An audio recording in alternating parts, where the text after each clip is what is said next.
Hello, and welcome to Boomer Banter, where we have real talk about aging well. My name is Wendy Green, and I am your host. With many years of aging well already and plenty more to come, I am here to tackle all the uncomfortable, unexpected, and hopefully life affirming questions you've been pondering to help make the journey a little less rocky and a lot more fun. If you want to age well, you are in the right place. So here we are at the end of August, and I'm going to ask you about your New Year's resolutions. Were you going to lose weight, eat more plant based meals, or were you going to get in your 10,000 steps a day, or maybe take up pickleball? So, how'd you do on those resolutions? We all know the things we are supposed to do to stay healthy and to have a longer health span. But we don't always do them, do we? We have worked hard to plan for our financial retirement, and that was not always easy. We constantly had to make choices between saving for retirement, taking a vacation, replacing a broken appliance, or buying that shiny new car with all the bells and whistles. And to live well and age well does not mean you have to give up things that bring you pleasure. But it might mean adjusting your mindset or your beliefs about some of those things. Just like saving money, there are choices and trade offs. And there is discussion these days about the difference between lifespan and health span. What good is it to have a long life if you don't have a long health span to go with it? My guest today, Jason Gootman, is a Mayo Clinic certified wellness coach and National Board certified health and wellness coach, as well as a certified nutritionist and certified exercise physiologist. Jason helps people reverse and prevent type 2 diabetes, cardiovascular disease, and other ailments with evidence-based approaches to nutrition, exercise, stress reduction, holistic wellness, and most importantly, lasting behavior improvement and positive habit formation. As part of this work, Jason often helps people lose weight and keep it off, in part by helping them overcome the common challenges of yo-yo dieting and emotional eating. Jason helps people go from knowing what to do and having good intentions to consistently taking great care of themselves in ways that help them add years to their lives and life to their years. So today I'm looking forward to learning more about turning our good intentions and knowledge into lifetime habits that will help us have a longer health span. So join me in welcoming Jason Gootman. Hello, Jason. Thanks for having me, Wendy. I'm glad that you were able to be with us today. Me too. Thank you. So, as a certified Mayo Clinic wellness coach, I had never heard of that before, and I think of Mayo as an outstanding medical institution. Will you tell me about the certified wellness coaching program? Well, you can think of wellness coaching as an emerging allied medical profession. And what I mean by that is something like an allied medical profession is something like occupational therapy or physical therapy. And we're here to start filling a gap that you alluded to in your introductory comments. I call it the implementation gap, the gap between information and implementation. And so over the last 20 or so years, more and more wellness coaching certification programs have been emerging. And the one I went through was at the Mayo Clinic. It still exists. Um, and people who become certified as wellness coaches through an accredited training program are then eligible to become national board certified health and wellness coaches. And we're really here to be the professionals who help people who know what to do, have good intentions, and are having trouble consistently doing it. My job is to help you consistently do it. So, if I'm understanding you, that means when your doctor says to you, you need to lose 10 pounds or your A1C is too high, and um, you say, well, I don't want to take a drug yet. I want to try and, Mhm. right? But he doesn't tell you how to do it.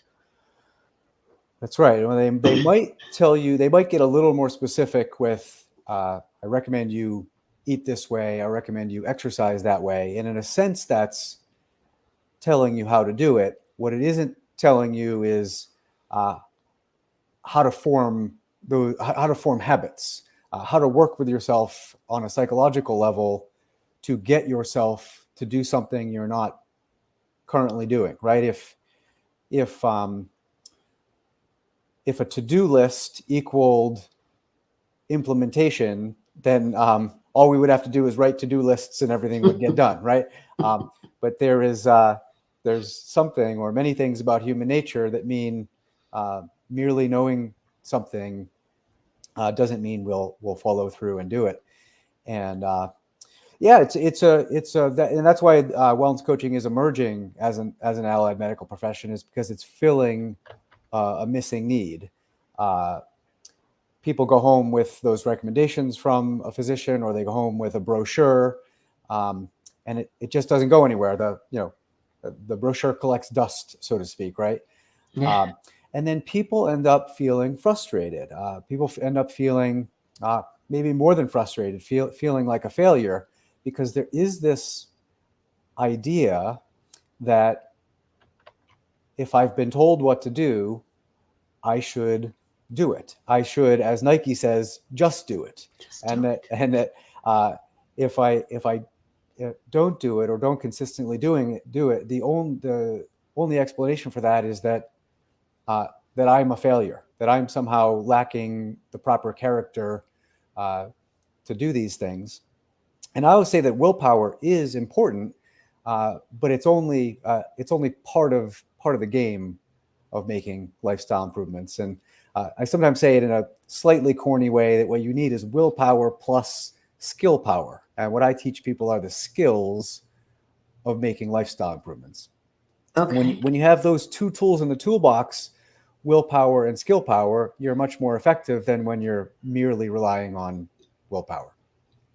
Okay, so I have to ask you this. In your bio, it says that you help people reverse and prevent type 2 diabetes, cardiovascular disease, and other ailments with evidence based approaches to nutrition, exercise, stress reduction, holistic wellness, and behavior improvement and positive habit formation. Mhm. So, with all of that, do you believe in the use of medical interventions?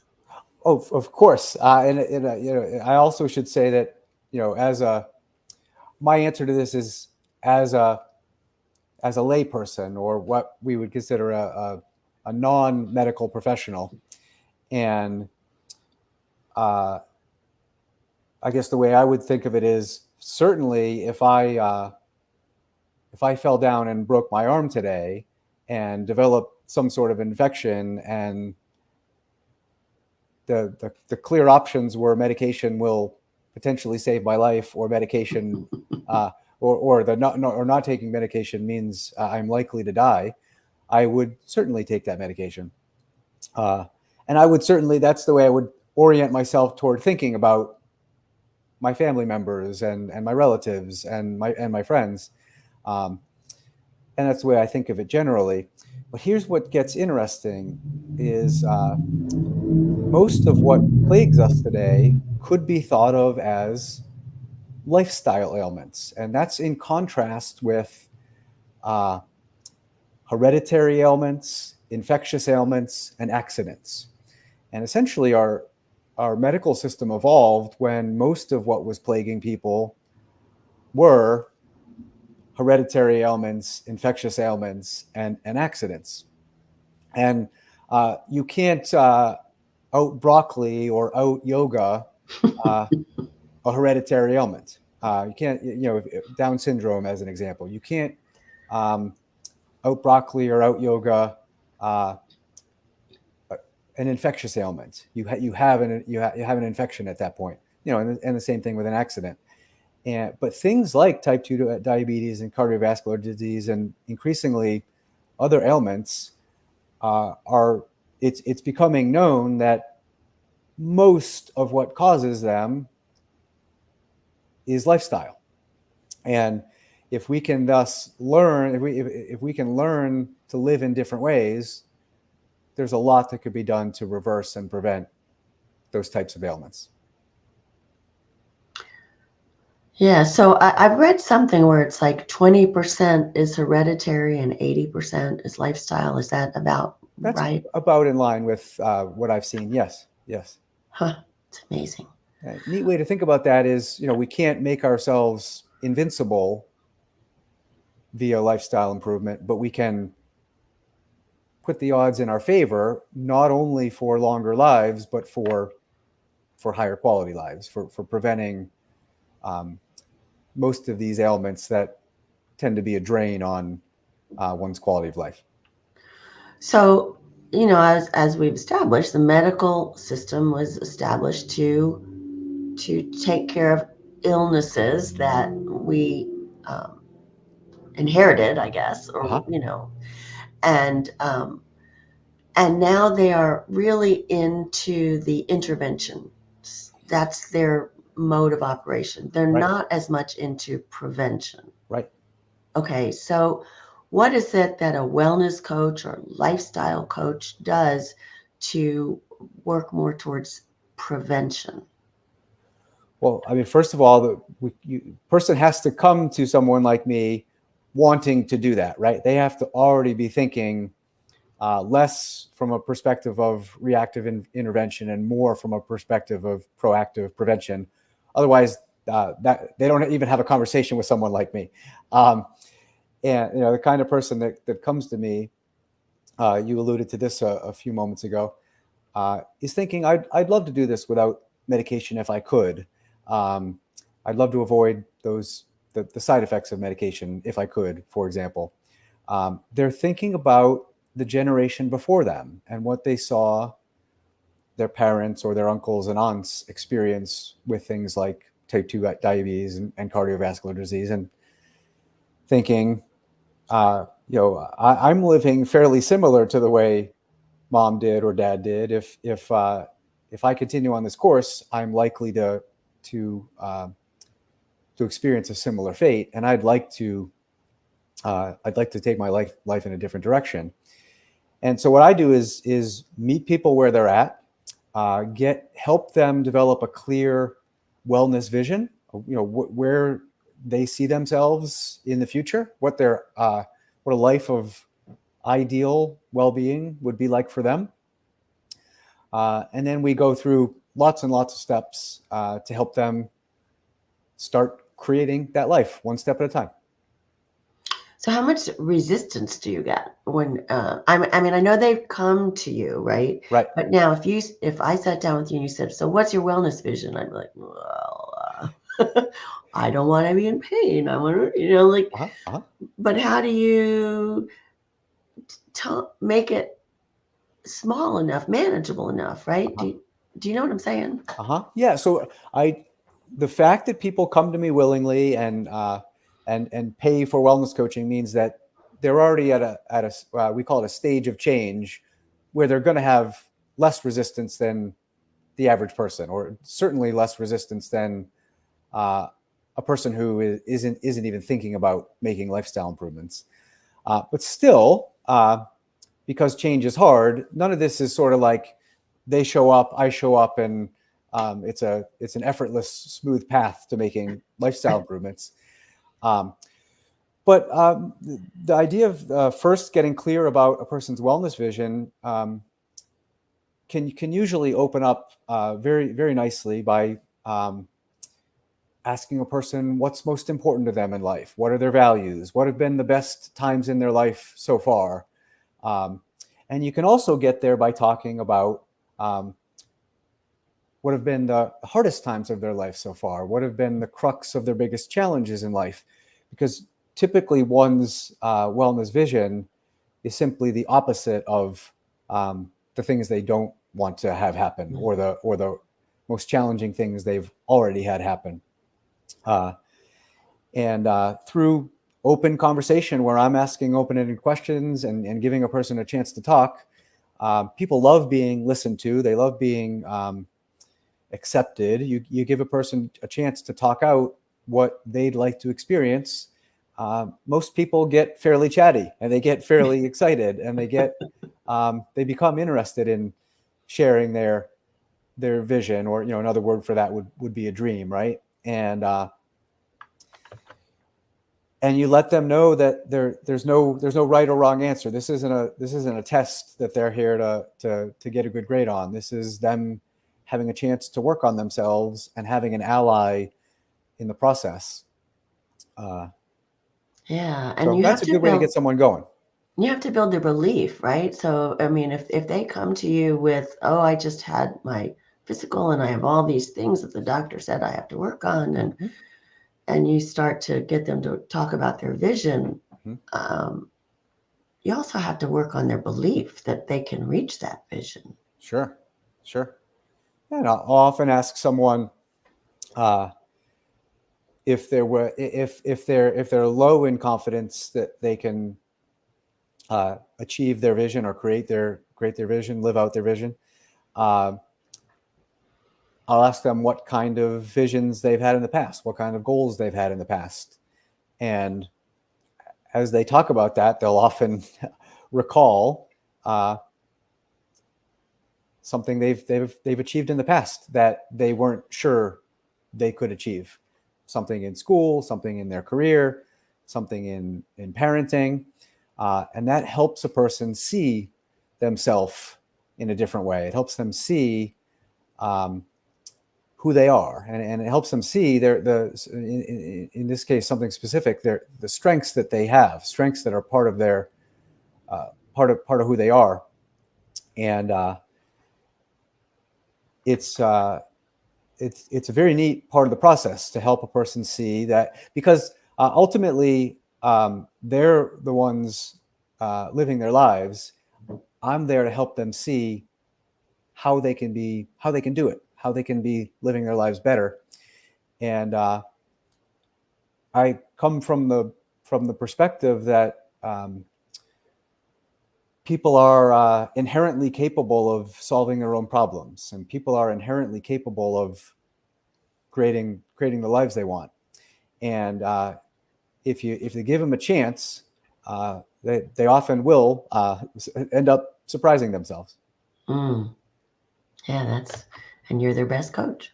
So you mentioned that you have 7 evidence-based keys to lasting behavior improvement and positive habit formation. Could you talk to me about those 7 keys? Yeah, maybe I'll give you a brief overview, and then we can see if we want to dig into some of them a little more. Okay. I think of the first one as something like getting very clear on the habit you want to form. The idea there being, if someone's thinking, I want to eat better, it's too vague. There has to be a clear habit they want to form in order to even get a little bit of even to get a little traction with moving forward. Number 2, I talk about getting very clear about why you want to form that habit. You hear this talked about even in pop psychology. Some people call this your why. So when we know what a person wants to do. I work to help them get clear on why they want to form that habit. And everyone has unique reasons. Everyone has each person tends to have a very unique why. But what I'll say is, it seems to be part of human nature. Uh, it tends for most people to come down to very simple yet very powerful things. Like there are a lot of things I'd like to still experience in my life, and if I can form that habit and I can improve my well-being, I'll be in a much better position to be able to keep enjoying things in my life that are very important to me. Hmm. Other people's answers, it's very common for people's answers to have to do with other people, Hmm. whether it's wanting to be around longer for certain people, whether it's wanting to be a good role model for kids or grandkids. That's often a part of the equation. Then step 3 starts to make it more actionable. The first 2 steps are essentially helping a person start to draw out their intrinsic motivation. And then the important thing is to start taking some small steps in the direction of the habit you want to form, with an emphasis on small steps. So if someone knows the habit they want to form is to walk for 45 minutes, 5 days a week, that could be a perfectly good habit for them to want to form over a period. But it's almost, if they haven't been walking or haven't been exercising at all for a period, they're most likely not going to do very well if they try to go from where they are to that habit overnight. So we talk about what kind of a small step feels very doable in the immediate future, and this sets a person up for success.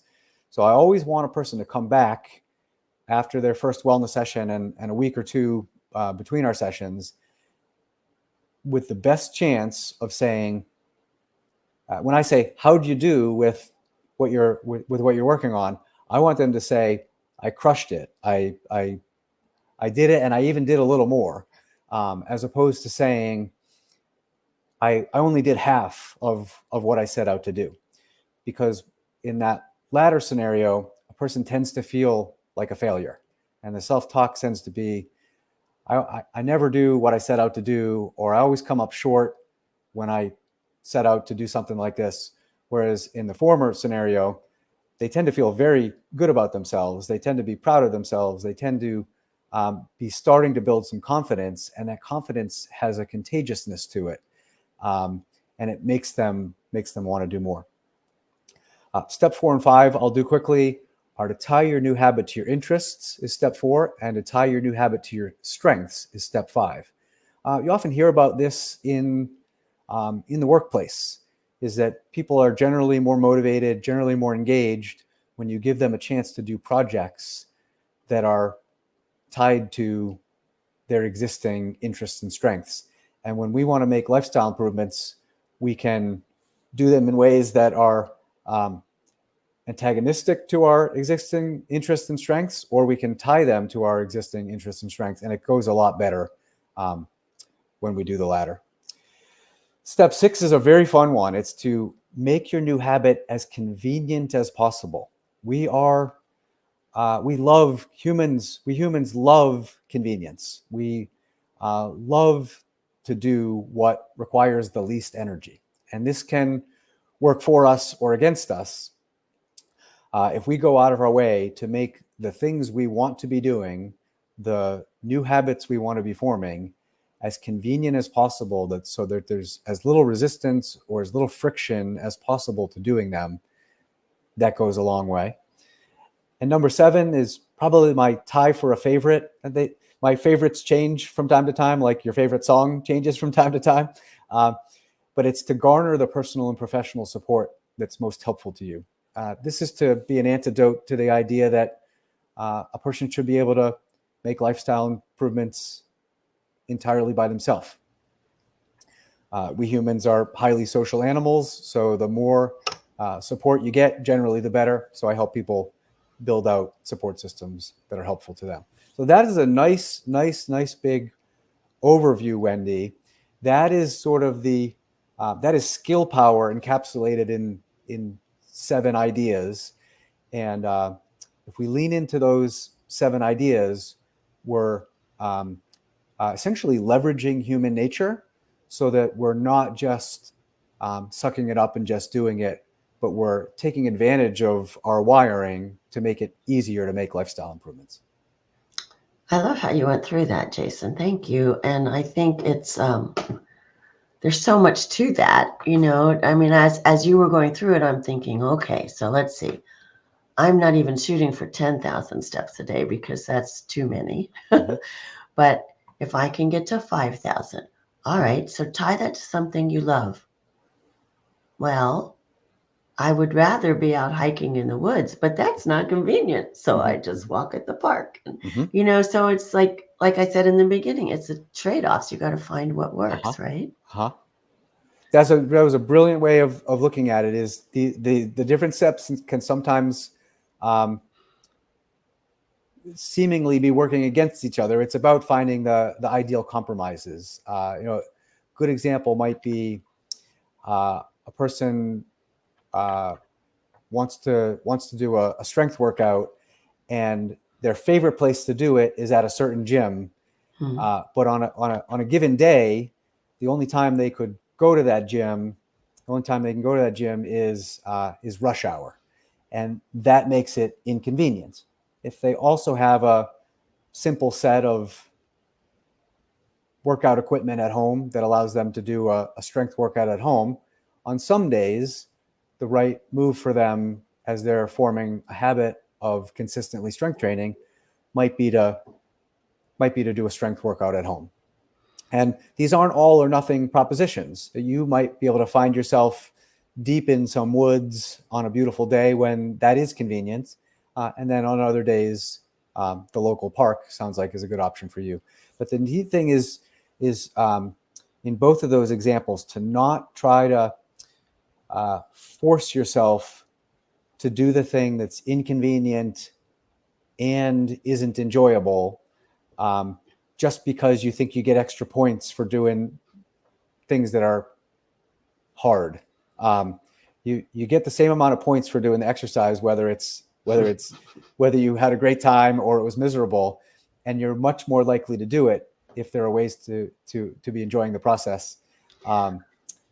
So you got to talk about your mindset too, then, Jason, because I'm thinking, okay, it's August, but in January, I'm not very much going to want to walk in the park. Mm-hmm. So now I have to get up in the dark and go Mm. to the gym and work, walk on the treadmill. And all right, so I'll listen to a podcast or something. But, how do I make that fun and enjoyable? I think you answered it in one way. Listen to a podcast is a good one. And then this is the kind of question I would ask a client, and I would ask you, because when I work with clients, it's very collaborative, because I want you to come up with your own answers, because if the answers come from you, you're more likely to follow through on them. But what I'll do is I'll share some options as if I'm presenting almost a drop down menu for you, and then you can choose from the ones that sound the best to you. So one is to lean into that 7th idea of garnering some personal support. So you might ask a friend, ask a neighbor, ask a coworker, hey, what are you up for? Are you up for forming some sort of a buddy system around walking on winter mornings? And you have a nice thing going there, because on the days when it's a little harder for you to get going, there's a chance that your buddy is rose with a lot of energy that morning, and vice versa. So you can sort of be each other's backup system. So that's always something that can be very helpful to be a boost. Yeah. That's a good idea. Yeah, I think Yeah. that's one that can work for a lot of people. And then think about the setting. Where are some indoor settings that are as aesthetically pleasing as possible, right? I often this is an example that comes up a lot with clients.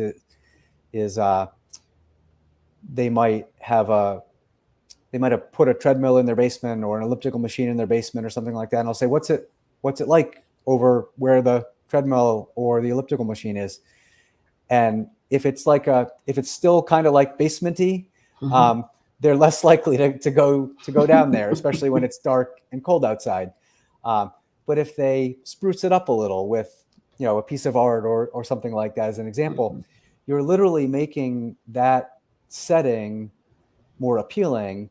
And the part of you, this is a very very neat idea. The part of you that is wired for instant gratification doesn't have to overcome, oh, I'm going to go into the sort of musty basement because it'll be good, because it's good for me and it'll help me 5 years from now, 10 years from now, kind of thing.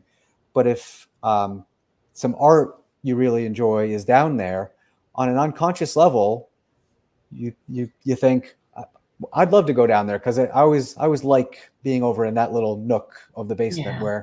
where the treadmill is. And you don't even necessarily think of it as where the treadmill is. You've kind of tricked yourself into where your favorite art is. So Right. those are Right. two ideas of ways to sort of work with it. It's sort of like knowing thyself, right? And knowing, like in this example, Wendy, knowing that when it's dark and colder, you're less likely to be excited about getting up to go exercise. But if you can play with that environment in a way that you make it more appealing, uh, you can sort of leverage your human nature to help you get there and do it. I like that. Okay, so Jason, you have on your website, which is puvema.com, Mm-hmm. Puvema, you have a whole series of blog posts that you've put up there. Mm-hmm. Very well written. I've enjoyed reading them. But there was one title that really stood out to me, Okay. and it's called Jimmy Kimmel is Making You Fat. Uh-huh. Tell me how Jimmy Kimmel is making me fat.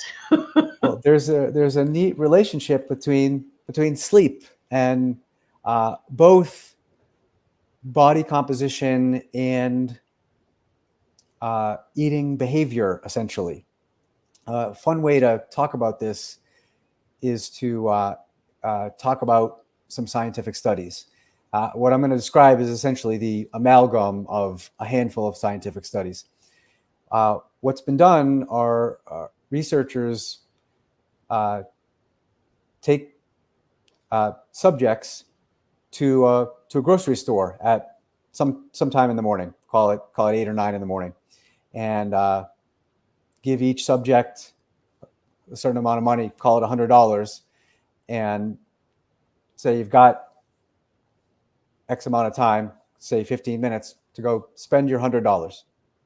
And there were two conditions: people who got something like 7 to 9 hours of sleep the night before, and people who got something like 3 to 4 hours of sleep the night before. And the people who only got 3 to 4 hours of sleep the night before,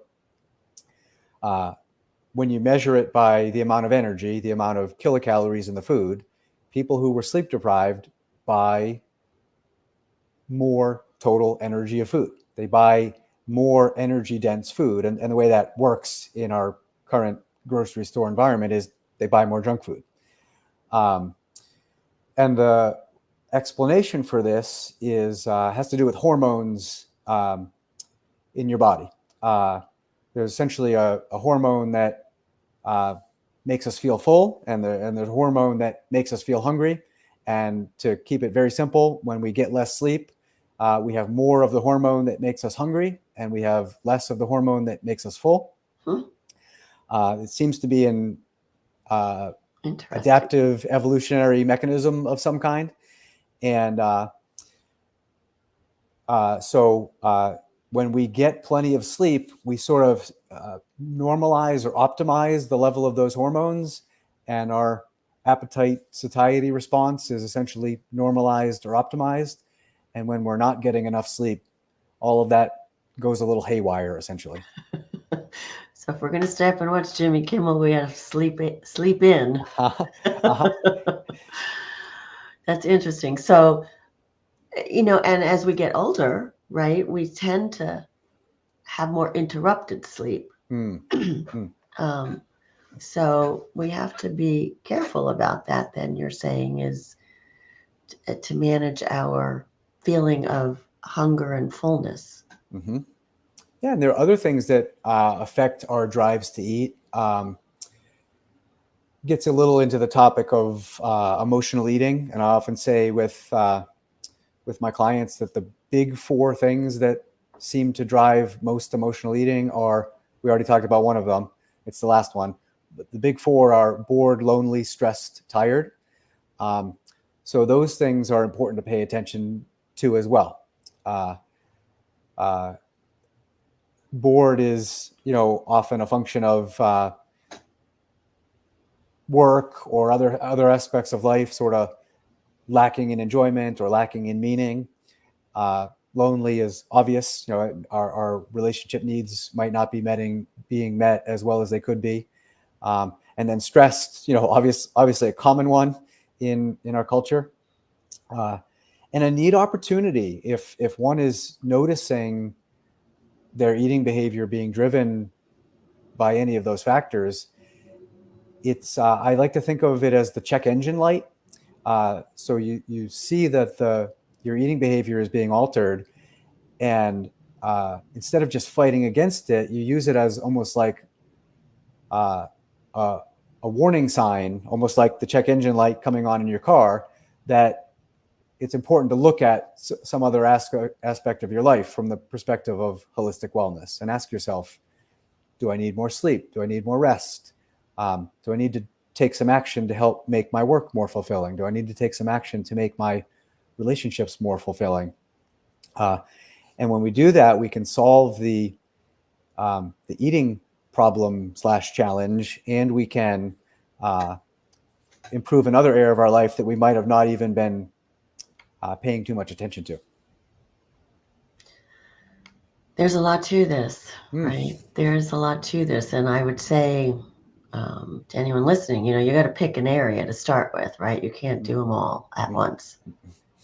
Yeah. Um, Here's a question that in a way, you kind of already answered this, but a lot of the women that listen to this show have left full-time careers and feel still like they're not done. They're doing a lot, they're working out, they're volunteering, they're, very involved. Mm. A lot of them see their husbands, on the other hand, who also are no longer at full-time careers, going, I am so done. Interesting. I no, I don't want to do all that other stuff.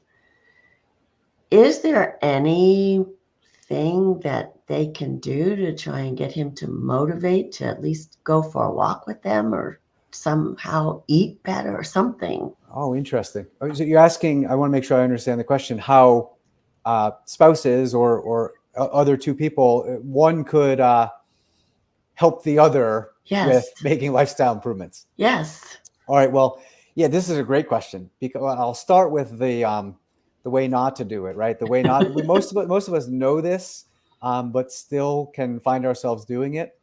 Is sort of nagging isn't the answer, right? It doesn't get anywhere. Neither person enjoys it. Um, so something you do is this takes a little patience, but it'll usually happen.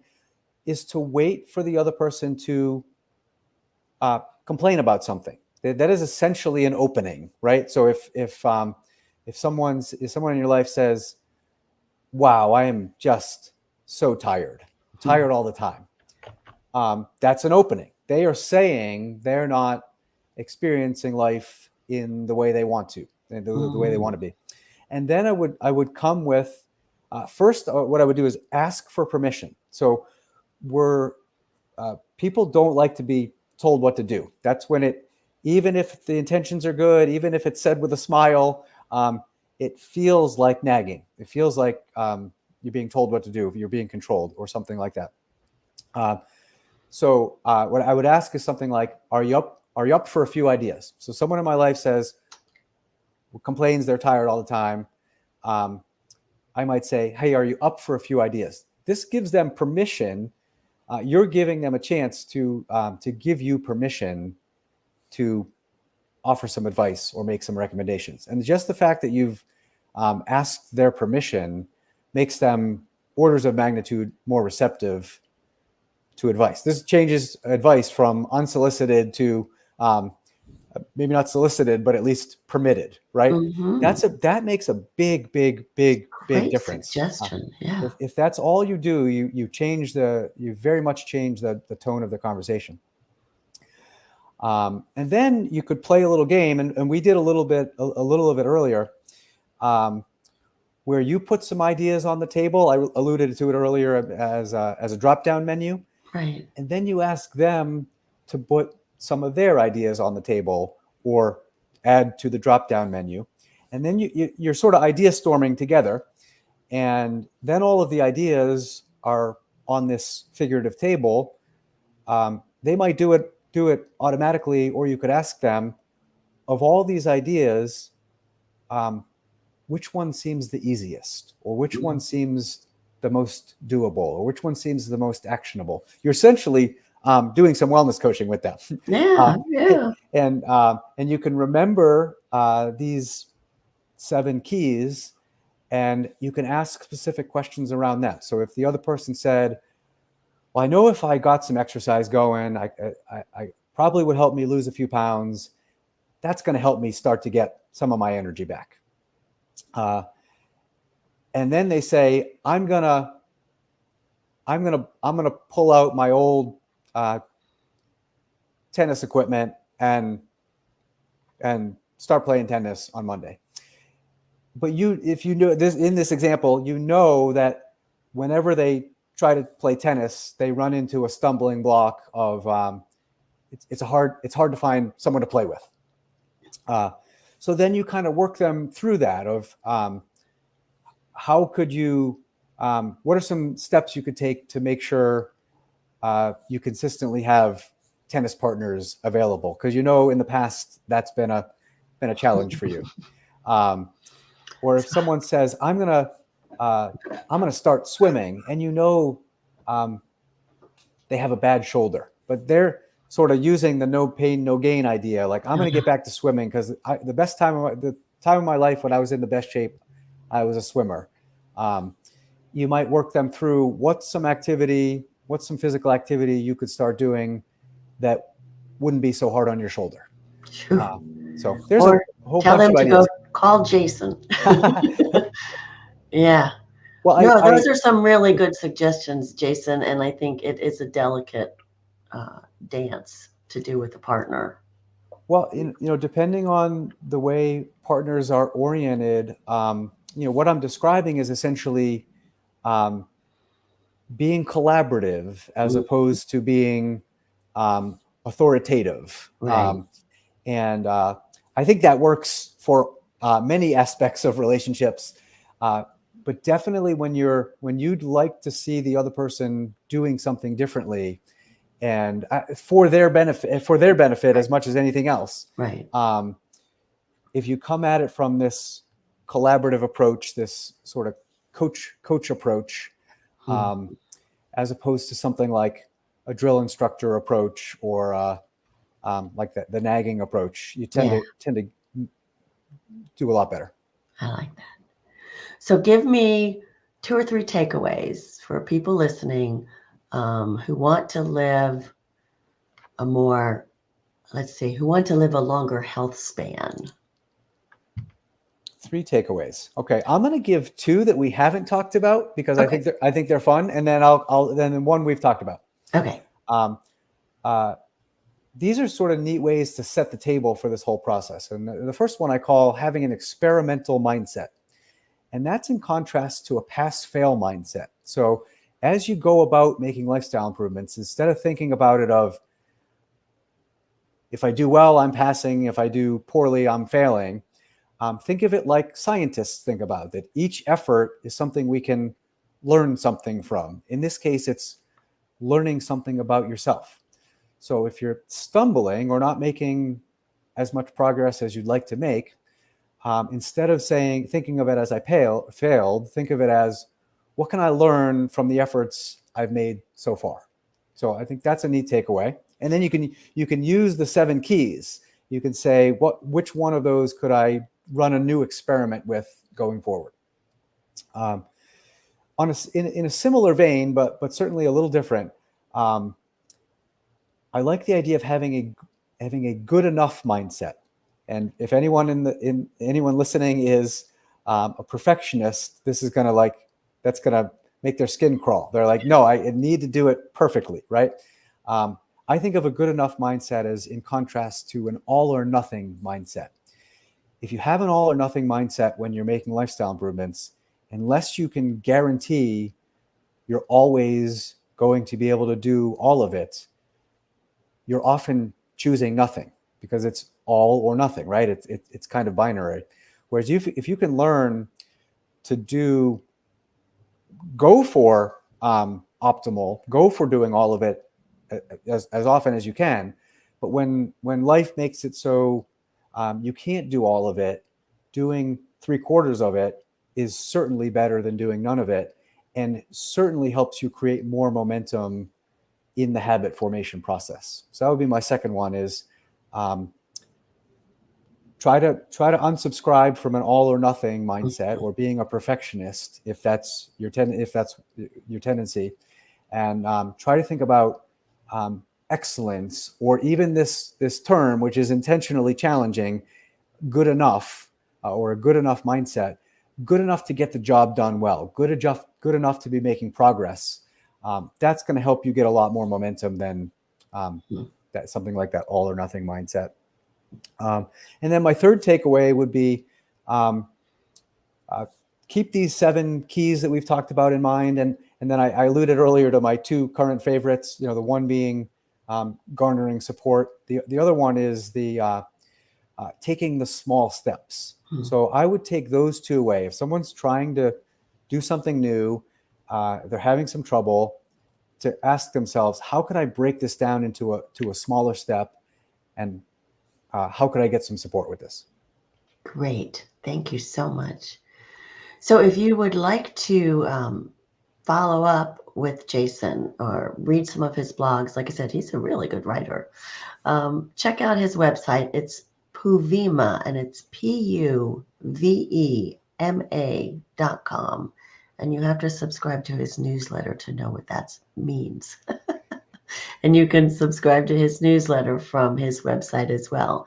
So PUVEMA.com. Jason, this has been very, very helpful. Thank you so much. My pleasure. And if you would like to be part of the Boomer Banter Real Talk About Aging Well community, feel supported and encouraged on your aging well journey, then join us by going to heyboomer.biz and click on Connect with Us, and we will keep you in the loop. And finally, I have on September 9th, in 2 weeks, my 200th episode. And for my 200th episode, what I have chosen to do is to be vulnerable and answer your questions.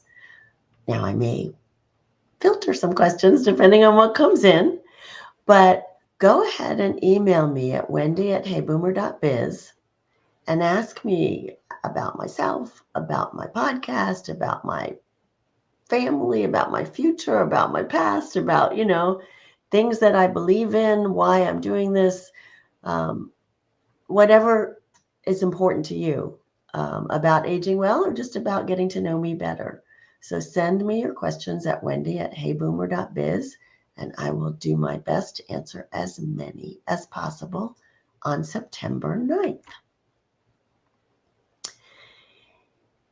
So talking about next week, okay, when you plan out your calendar of topics in advance, you never know how that's going to turn out, right? So with the passing of my mother's husband a week ago Sunday, the upcoming month's topics seem very timely.